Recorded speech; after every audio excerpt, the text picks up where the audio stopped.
예스 탑. 예스 탑. 최영대 뉴스 정면 승부.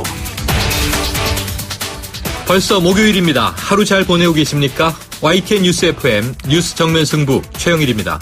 검찰이 뒤늦게 특별수사본부 설치로 요란했던 오늘 독일에서 잠적 중이라던 최순실 씨가 인터뷰를 통해서 입장을 밝혔는데요. 연설문 수정에 대해서는 사과하면서도 온갖 의혹들은 물론이고 태블릿 PC 같은 물증과 관련해서 모른다면서 전면 부인했습니다.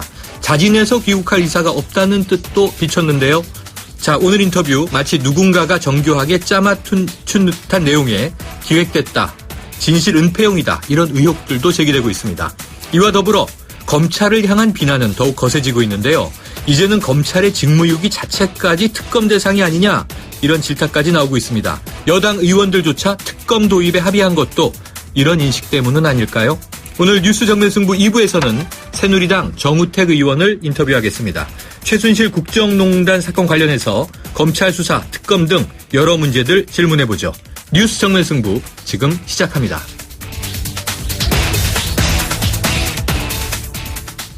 네, 먼저 오늘 하루 있었던 뉴스 정리해봅니다. 오늘의 시사뉴스 브리핑. 자, 민심의 뚝이 무너진 것 같습니다. 분노, 울분, 이 최순실 씨의 국정농단에 대한 성난 민심을 이렇게 표현한다고 해도 부족하지 않나 하는 생각이 드는데요. 이 자리에 YTN 정치안보 전문기자인 김주환 박사 나와 계십니다. 안녕하세요. 안녕하세요. 자, 이 최순실 씨의 국정개입 의혹, 시간이 지날수록 눈덩이처럼 커지고 있지 않습니까? 이 박근혜 대통령 지지율 계속 떨어지고 있죠?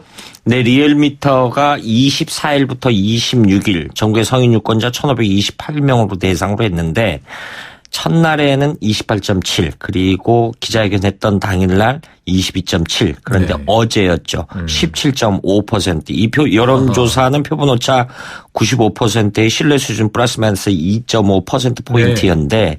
17.5%라는 거는 여론조사 전문가들이 이야기하면은 대통령 체제 하에서 30% 미만은 거의 네. 0이 안 선다라는 표현을 하거든요. 그러니까 그 학술적으로는 통치권 붕괴라고 보는 시각이 굉장히 많습니다. 그런데 굉장히 집권율이 10%대까지 떨어진 거죠. 그러니까 국민들 중에 한 76%는 부정적 네. 평가를 내리고 있다, 이렇게 봐도 되는 거죠.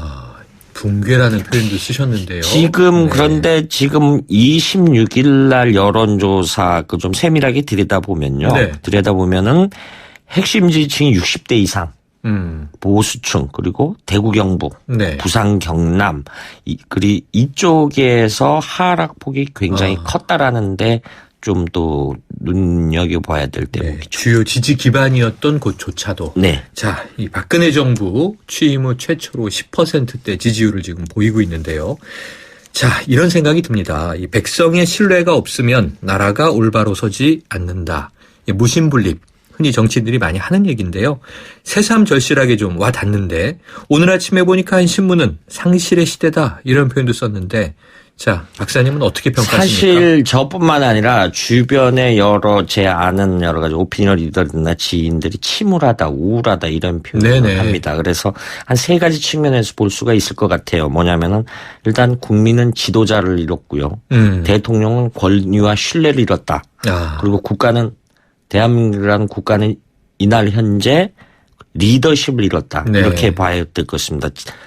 엊그제였죠. 25일 날 대통령이 대국민 사과를 했습니다. 그 내용 중에 저로서는 좀 더 꼼꼼히 생각해보자면 순수한 마음으로 한 일이 있다. 네네, 그런데 그렇죠. 오히려 이것이 국민들의 화를 부추긴 꼴이 된 거죠. 그래서 네. 앞서 말씀하셨던 민심의 뚝이 무너졌다, 이렇게 봐야 되는 거죠. 사실 박근혜 대통령 그동안 좀 확신에 찬 이야기를 참 많이 했지 않습니까? 그렇죠. 그런데 이번에 대국민 사과를 보면서 그거 역시 거짓말 아니냐. 네네. 표현은 모양새는 사과했는데 내용은 변명으로 일관하지 않았느냐, 이런 이야기들이 네. 많았죠. 그래서 심지어 시중 여론 중에 일부는 교황조차도 고백성사를 한다. 왜 고백성사를 못하느냐. 네. 이런 질타를 하고 있죠. 그래서 여기 꼭 청취자분들한테 드리고 싶은 말이 하나 있는데 네.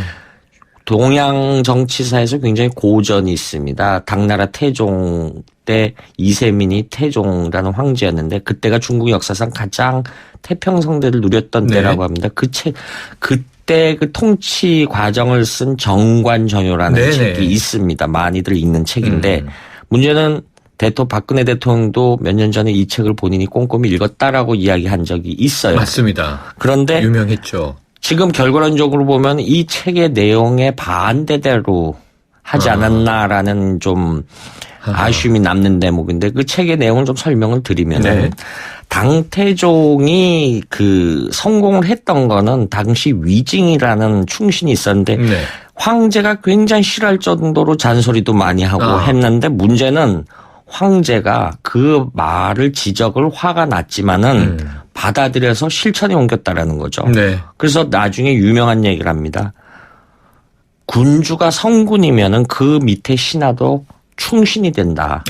그런데 역설적으로 지금 과정을 보면은 지금 국정농단 의혹을 보면은 본인이 읽었다라고 하는 정관정요의 책의 내용을 실천을 하나도 안 했지 않았느냐. 물론 책을 읽는다 그래서 하지만은 대통령이기 때문에 이런 부분이 좀 더 지금 아쉬움이 남는 거죠. 그리고 아마 대통령이 그 나라를 사랑하는 마음 알 겁니다. 그런데 앞서 제가 이야기했죠. 진정성과 국정운영력은 다르지 않느냐라는 지적이 굉장히 많죠. 또 하나 특히 자기 확신과 주변의 사리 판단 역시 이것도 굉장히 아주 별개의 문제 아니냐.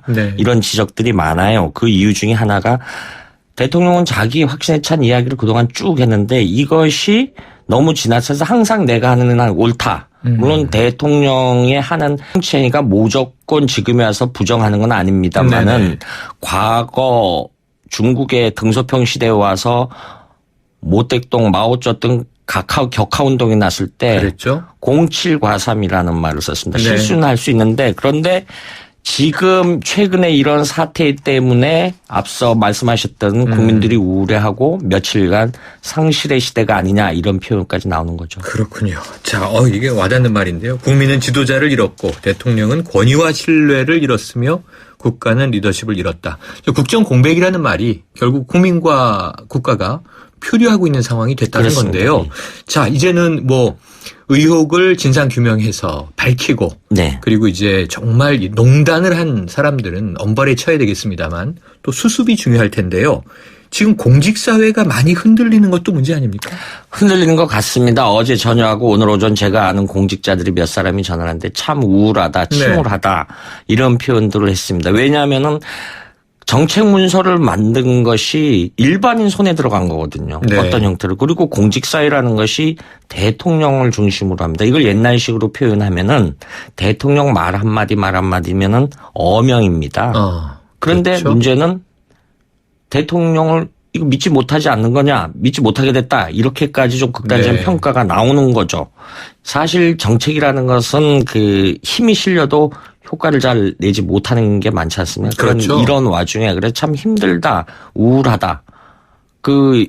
이런 목소리들이 어제 오늘 굉장히 급격히 확산되는 거죠. 네. 그래서 뭐 이 공직자들도 그렇겠습니다만 지금 이 사건이 터지면서 그렇게 이제 연락들이 많이 오더라고요. 술자리가 많이 생기고 있는데 그게 뭐 기쁘고 좋아서가 아니라 말씀하신 대로 마음을 좀 이렇게 허하게 상실하고 있는 그런 상태에서 뭔가 좀 위로를 찾고 있는 것 아닌가 걱정이 됩니다. 자, 그래서 그랬나요? 오늘 아침에 이 황교안 국무총리 좀 이제 갑작스럽게 국무위원 간담회를 소집했죠?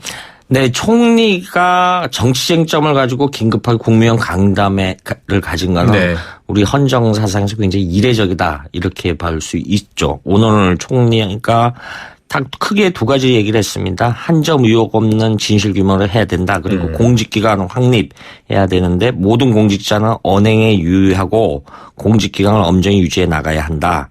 이렇게 얘기하면서 국무위원들은 주요 현안 과제를 차질 없이 추진해라. 그리고 부처 간 협업 체계도 강화해라. 그래서 일단 내일 정군 주요지휘관 회의가 열립니다. 그래서 대북 대비태세를 한 번 더 점검을 하고요.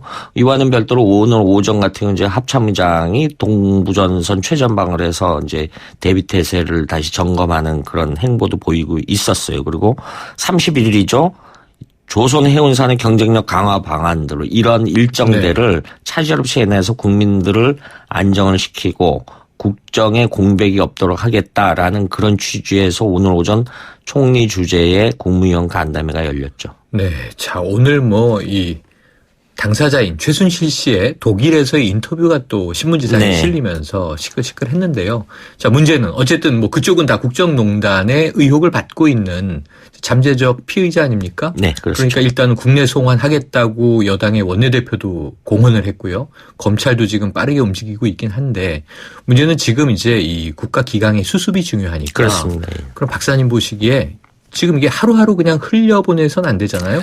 대통령은 어떤 지금 일단 일을 해야 할까요? 지금 오늘 오전까지 오후까지 이제 정치부 관련 기사가 흘러나오는 거 보면은 곧 쇄신책을 발표하지 않겠느냐. 쇄신이라는 것은 결국 인적 쇄신이거든요. 청와대 비서진 개편 이런 부분이 있으니까. 그런데 사실 그냥 왜 못 바꾸냐 이렇게 볼멘소리 할 수 있는데 사실 인적 쇄신이라는 것은 대상자를 찾아야 됩니다. 대상자를 찾아야 되는데 역설적으로 지금 이 순간에 와서 1년 4개월 만은 박근혜 정부에 사람들이 잘 몸을 안 담으려는 좀 경향이 있죠. 그건 어느 정권이나 조금 말 때문 공통적으로 나타나는 현상인데 이런 이제 있는데 어쨌든 간에 쇄신책이 발표될 때까지 좀 청와대 움직임을 봐야 될 것 같고요. 지금 여야 국회 일각에서는 이제 특검 체제로 가자. 그리고 앞서 말씀하신 대로 이 특별수사본부가 이례적으로 굉장히 오랜만에 설립이 됐고요. 굉장히 좀 숨가쁜 기간이 좀 당분간 지속될 것 같기 때문에 가장 중요한 거는 각자 본인이 역할을 했는데 하는 것이 가장 어떤 이 위기를 넘기는 슬기로운 지혜라고 생각합니다. 그렇습니다. 공직자도 그렇고요. 우리 일반 시민들도 자기가 처한 자리에서 일상을 좀 굳건하게 버티면서 자기 자리를 지키는 것 중요할 것 같은데요. 자, 그런데 오늘 또 보도가 말이죠. 이 박근혜 대통령의 1분 40초의 사과문, 이 우병우 수석이 작성했다. 이런 얘기가 나오면서 이게 민심이 쉽게 가라앉지가 않을 것 같은 걱정이 됩니다. 네. 자, 이런 말을 들었습니다. 나무는 꽃을 버려야 열매를 맺고 강물은 강을 떠나야 바다에 이른다. 이 화엄경에 나오는 교훈이라고 하는데요. 한번 좀 깊이 우리가 서로 성찰하면서 어쨌든 책임질 사람들은 빠르게 좀 국가 기강을 제대로 확립해 주길 기대해 봅니다. 오늘 말씀 고맙습니다. 감사합니다. 지금까지 YTN 정치안보 전문기자 김주환 박사였습니다. 크리네어 테크. 크리네어 테크 집중기. 주물 작업, 연마 작업, 페인트 작업. 분진가스 냄새 연기 작업장 분진. 이 세상에 못 없애는 분진이 어딨어. 크리네어 테크 집중기가 다 잡아줍니다. 예! 크리네어 테크. 크리네어 테크 집중기. 임플란트 아플까? 오래 걸릴까? 네오 하세요. 네오 임플란트는 시술 받는 사람의 편안함까지 생각하니까 환자를 생각하는 임플란트 네오 임플란트. 네오 하세요. 임플란트는 의료기기이므로 치과 전문의와 상담하여 결정하세요. 진물 상처엔 톡톡 뿌려요. 진물은 잡아주고 새살은 솔솔. 톡톡 뿌려요. 자전거, 등산, 캠핑에도 챙기세요. 뿌리는 상처 치료제 마데카솔 분말. 톡톡 뿌리세요. 상처에 참 좋은 선택. 마데카솔 분말. 연고는 마데카솔 케어. 1부는 여기까지고요. 2부로 돌아오겠습니다.